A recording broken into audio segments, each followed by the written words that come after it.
Hi friends. ఈ video అయితే మా నిహాల్ బర్త్‌డే రోజు తీసింది. మా పాప అయితే ఆవుకి బనానా అయితే పెట్టింది. అది బయటకి వదిలేస్తుంటే మళ్ళీ వాళ్ళ నాన్న తీసుకొని దానికి బాగా నీట్‌గా తినిపించాడు. మా పాప అయితే పెట్టిందని ఎగురుతా ఉంది. ఇంకా మా నిహాల్ చేత కూడా ఆకుకూరలు అయితే తినిపించాము. వాళ్ళ నాన్న టచ్ చేసి చూపిస్తుంటే తను కూడా టచ్ చేస్తున్నాడు.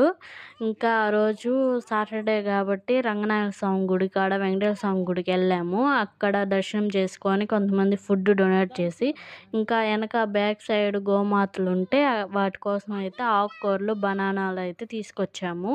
ఇక్కడైతే అందరు పిల్లలు అందరూ కలిసి తినిపిస్తూ ఉన్నారు. స్టార్టింగ్లో అయితే మా పాప అసలు పెట్టు అంటే పెట్టడం లేదు. ఇంకా ఎడం చేత్తో పెడతా అంటే వాళ్ళ నాన్న కుడి చేత్తో పెట్టు నాన్న అంటే ఇంకా వాళ్ళ నాన్నకే ఇచ్చేసింది. మా బాబు కూడా పెడతా ఉన్నాడు చూడండి. ఇంకా అలిగింది ఆమె. లాస్ట్‌కి ఆమె చేతి కూడా పెట్టించాము ఆవుకి. ఇంకా ఈ వీడియో గాని నచ్చినట్లయితే లైక్ చేయండి. Bye friends.